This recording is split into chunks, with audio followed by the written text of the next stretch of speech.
பித்தப்பையில எதனால கற்கள் உருவாகுது? இத 48 நாள்ல சரி செய்யக்கூடிய ஒரு சிகிச்சை முறைய தான் நம்ம இன்னைக்கு பார்க்க இருக்கிறோம். இந்த பித்த நீர் அப்படிங்கிறது கல்லீரல்ல வந்து உற்பத்தியாகி, நம்மளுடைய கல்லீரலுக்கு கீழ இருக்கக்கூடிய கேல் பிளாடர்ல வந்து ஸ்டோர் பண்ணி வைக்கக்கூடிய ஒரு பை தான் வந்து இந்த பித்தப்பை.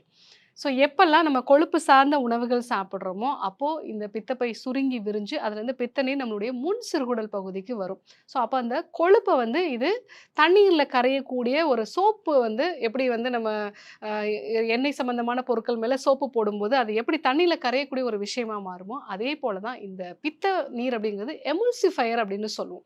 கொழுப்பு சார்ந்த உணவுகள வந்து பிரேக் டவுன் பண்ணி செரிமானத்துக்கு உகந்ததா மாற்றுறது தான் இதனுடைய வேலை. ஸோ இந்த பித்த நீர்ல என்னென்னலாம் இருக்கு அப்படின்னு பார்த்தீங்கன்னா, பித்த உப்புக்கள் இருக்கும், கொலஸ்ட்ரால் இருக்கும், பிலிருபின் இருக்கும். ஸோ இன்னும் வந்து பார்த்தீங்க அப்படின்னா, அதில சில வகையான பாஸ்போலிபிட்ஸ் இதெல்லாம் இருக்கும். ஸோ எப்போ நம்ம சுரக்கக்கூடிய பித்த நீர்ல அதிகப்படியான கொலஸ்ட்ரால் இருக்கோ, அப்பதான் அது பித்தப்பை கற்களா வந்து மாற ஆரம்பிக்குது. அதேபோல பித்தப்பை சுருங்கி விரியக்கூடிய தன்மையும் குறையும் பொழுது தான் பித்தப்பையில கற்கள் வந்து உருவாகுது.